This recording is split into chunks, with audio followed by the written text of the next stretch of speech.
Assalamualaikum warahmatullahi wabarakatuh. Perkenalkan, saya dari kelompok 6. Di sini saya dan rekan-rekan saya ingin menjelaskan tentang sejarah perkembangan ilmu peluang. Teori peluang menyangkut dengan cara menentukan hubungan antara sejumlah kejadian khusus dengan jumlah kejadian sebarang. Misalnya pada kasus pelemparan uang sebanyak 100 kali, berapa kali akan munculnya gambar.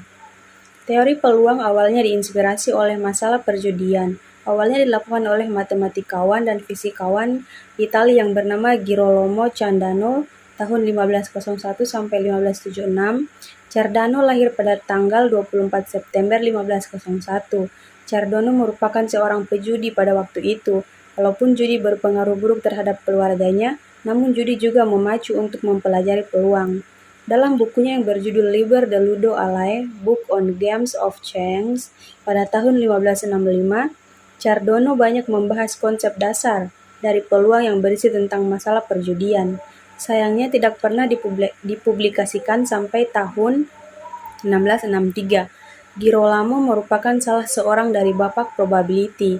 Di bukunya Cardano menulis tentang permasalahan peluang, yaitu jika 3 buah dadu dilemparkan bersamaan sebanyak 3 kali, berapa peluang untuk mendapatkan mata dadu minimal satu-satu pada setiap lemparan?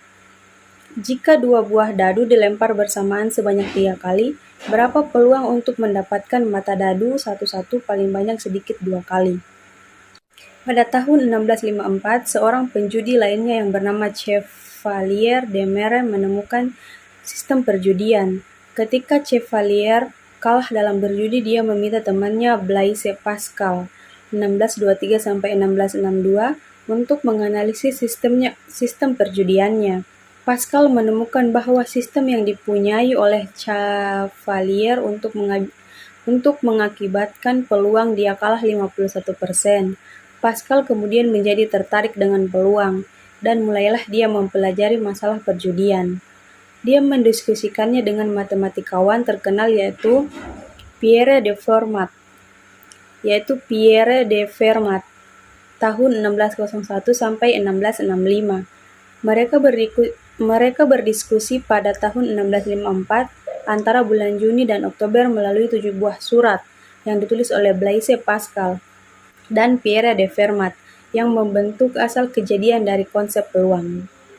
Blaise Pascal bekerja sama dengan Fermat menyelesaikan soal-soal yang diberikan oleh Chevalier de Mere.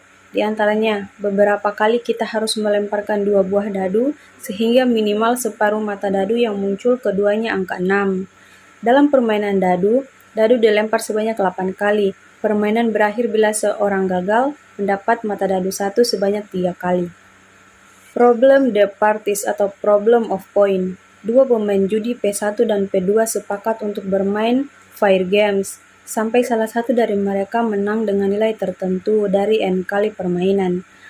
Permainannya tiba-tiba dihentikan, P1 menang N kali permainan, dan P2 menang N2 kali permainan. Bagaimana seharusnya membagi taruhannya? Pada awalnya Pascal mempunyai rencana untuk menulis karya tentang problema of point ini atau yang disebut alea geometrika, tetapi tidak pernah menulisnya. 2 orang melempar sebuah mata uang logam secara bergantian.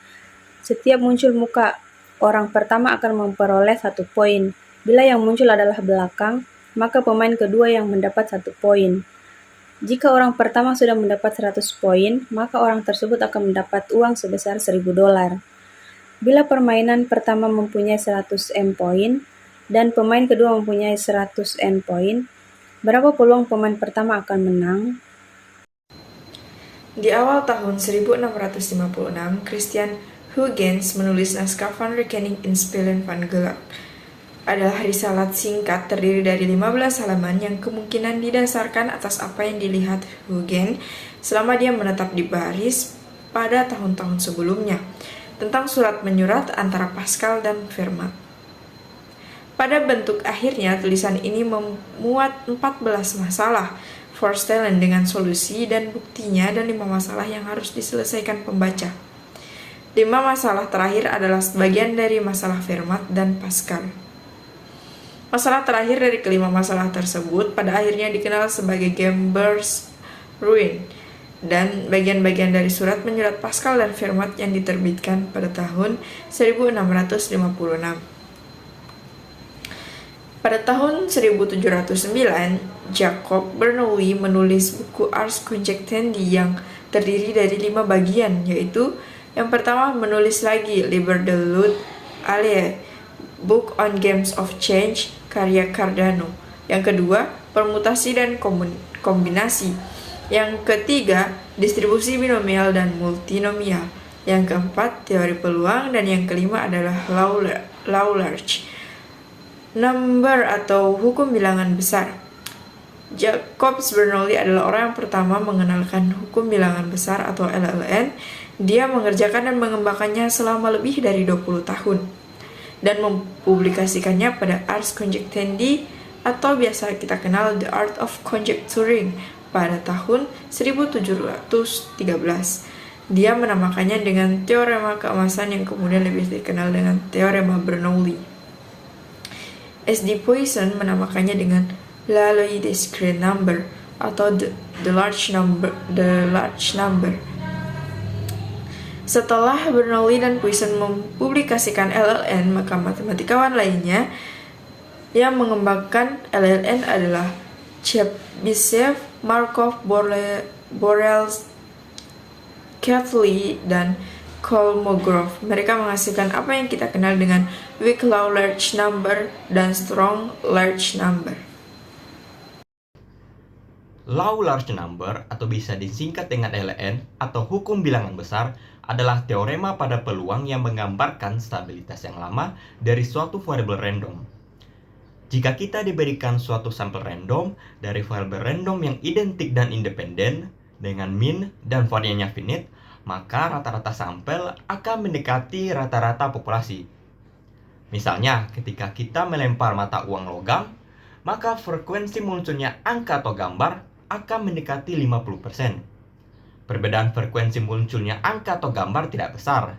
Contohnya, kita akan mendapat munculnya angka sebanyak 520 kali dalam 1000 lemparan dan 5096 kali dalam 10.000 kali lemparan. Pada periode tahun 1950 sampai 1980, cakupan mengenai teori peluang dan statistik meningkat dengan munculnya bidang baru seperti teori antrian. William Feller mengembangkan topik-topik statistik tingkat lanjut seperti rantai Markov. Pada tahun 1950, Rudolf Carnap menerbitkan risetnya yang berjudul Logical Foundation of Probability, yang berisi derajat informasi atau degree of confirmation dan frekuensi relatif. W. Edward Deming meneliti tentang quality control dan banyak perusahaan mengambil metode ini. Austin Bradford Hill mengembangkan statistik pada bidang kesehatan dan epidemiologi. Bradford mempelopori trial klinik random dan mendemonstrasikan hubungan antara kebiasaan merokok dengan penyakit kanker paru-paru. Quetelet mengaplikasikan teori peluang pada sensus. Semenjak tahun 1970, keuangan menjadi bagian penting dari penerapan teori peluang. Ito mengembangkan kalkulus stokastik pada tahun 1940 dan diterapkan pada model Black-Scholes. Black dan Scholes memenangkan hadiah Nobel pada bidang ekonomi. Baik, itulah presentasi dari kami tentang sejarah perkembangan ilmu peluang. Lebih dan kurangnya kami mohon maaf. Wabillahi taufiq walhidayah. Wassalamualaikum warahmatullahi wabarakatuh.